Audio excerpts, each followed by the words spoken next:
You wake up, and the first thing you do is look out the window to check if it's still there. Not because someone might steal it, because you're not sure it made it through the night. It's a 2003 Toyota Corolla. The paint is fading in patches. One hubcap is missing. The back bumper has a crack you covered with a strip of electrical tape that's slowly peeling off. The odometer says 180,000 miles, but the number stopped matching a long time ago. What matters is whether it starts. You get in. The seat fabric is worn through on the driver's side. There's a water bottle rolling around in the back that's been there for 3 weeks. You turn the key, and there's that half-second pause, that moment where your whole body goes still, and then the engine catches. You exhale. The AC doesn't work. Summer means windows down. Winter means you sit there for 10 minutes with the defrost running, scraping the inside of the windshield with a gas station receipt because the seal on the door leaks. You learn to drive with one hand sometimes. The other one is holding a coffee cup against the vent, trying to stay warm. The check engine light has been on for so long you've named it. You don't take it to a shop because a shop means a number, and the number is always more than you have. You find the code on a forum at 11 p.m. and decide it's probably fine. Probably. You drive it anyway because not driving means not working, and not working means everything falls apart. Gas goes in $10 and $20 at a time. You watch the pump like it owes you something. You know exactly which gas station is 2 cents cheaper, and you plan your route around it. The registration is current because that's the one thing you can't let slide. A cop noticing expired tags is a fine you absolutely cannot pay. Insurance is the minimum the law allows. Liability only. If someone hits you, you pray they have coverage. If you hit someone, you don't want to think about it. The car has no backup camera, no Bluetooth, no heated seats. The radio works on 3 stations and cuts out on the highway. You drive in silence a lot. But here's the thing nobody tells you about this car. It runs. It gets you to work at 5:45 a.m. when the bus doesn't come until 6:30. It gets your kid to school when it's raining. It gets you to the second job across town without depending on anyone. This car is not a symbol of failure. It's a machine you refuse to let stop. Every mile it gives you is a mile you earned. You park it down the street sometimes. Not because you're ashamed, just because you're already thinking 10 steps ahead and you don't have energy for the conversation.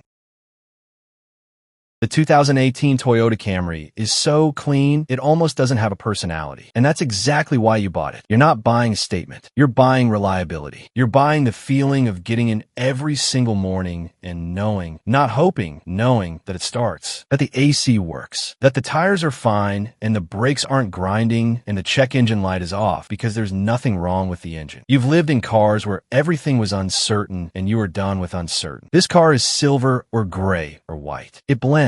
It is so deeply unremarkable in the best possible way. Nobody notices it in traffic. Nobody notices it in the parking lot. It is the automotive equivalent of a clean, ironed shirt. It signals nothing except that you have your life together enough to be here on time, not stressed about whether the car made it. The interior is comfortable. Cloth seats that aren't worn. Working AC, backup camera, Bluetooth that actually connects the first time. You have a phone holder that clips to the vent and stays there. Small things. But you remember when small things weren't guaranteed, and now that they are, you notice. Every single time you notice. You could take this car on a highway and go 80 and it just goes. Smooth, quiet, no vibration in the steering wheel, no rattling from something under the seat, no noise you've been ignoring for 6 weeks, hoping it goes away. It goes 80 and it feels like nothing because nothing is wrong, and nothing is wrong is the most underrated feeling in the world when you know what the other side feels like. You're spending money on maintenance now. Actual preventative maintenance. You change the oil before the sticker says you have. You rotate the tires. You keep a small amount saved specifically for car things. And when something minor comes up, you just fix it. No spiral. No week of anxiety. You fix it and move on because that's what stable feels like. You fix things before they become crises. This car will go 250,000 miles if you let it. You probably will. Not because you have to, because you want to see it through.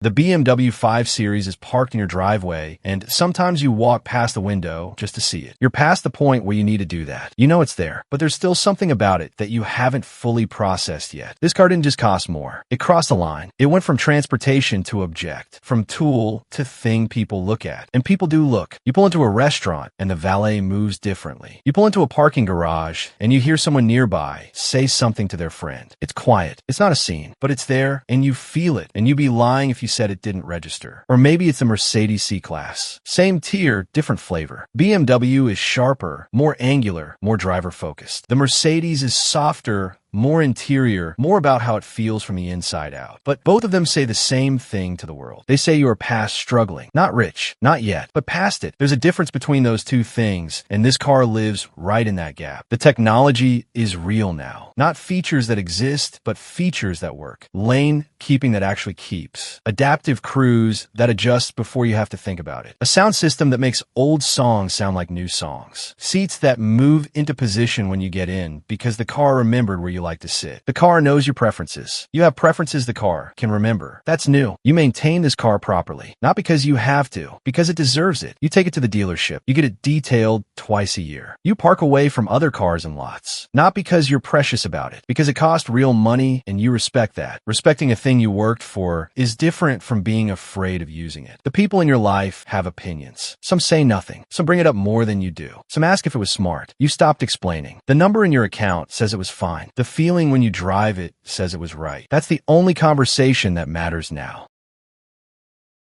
The Ferrari is not a car you drive to get somewhere. You need to understand that first, because if you think about it as transportation, you will misunderstand everything about it. The Ferrari is an event. Every time you take it out, something happens. Traffic moves differently. People film you at red lights. A kid on a sidewalk stops walking and just stands there with his mouth slightly open. You were that kid once, standing on a sidewalk, and now you're on the other side of that moment, and the feeling is so strange and specific that there's no word for it in any language you know. Or it's the Lamborghini.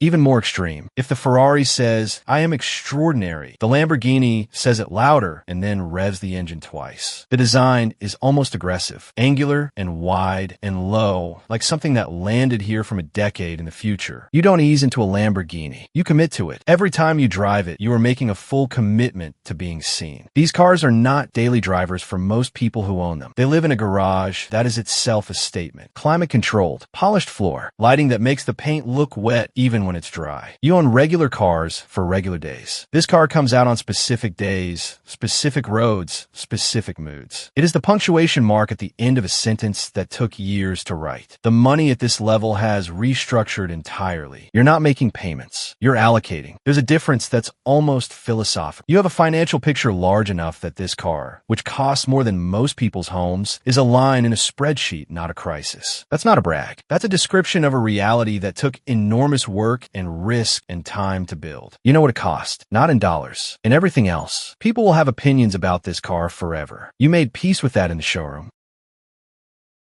You don't own a car. You own a collection. Almost no one has ever seen it. There's a building somewhere, a property you own, climate-controlled, private. And inside that building are machines that together represent something closer to a philosophy than a fleet. There's a 1962 Ferrari 250 GTO. There's a McLaren F1. There's a Bugatti Type 57 Atlantic that only 4 were ever made, and one of them is here in your building on a polished floor in silence. These are not cars. These are artifacts, objects that survived decades and wars and auctions and private collections to arrive here, in your care, under your roof. The GTO alone is worth more than $70 million.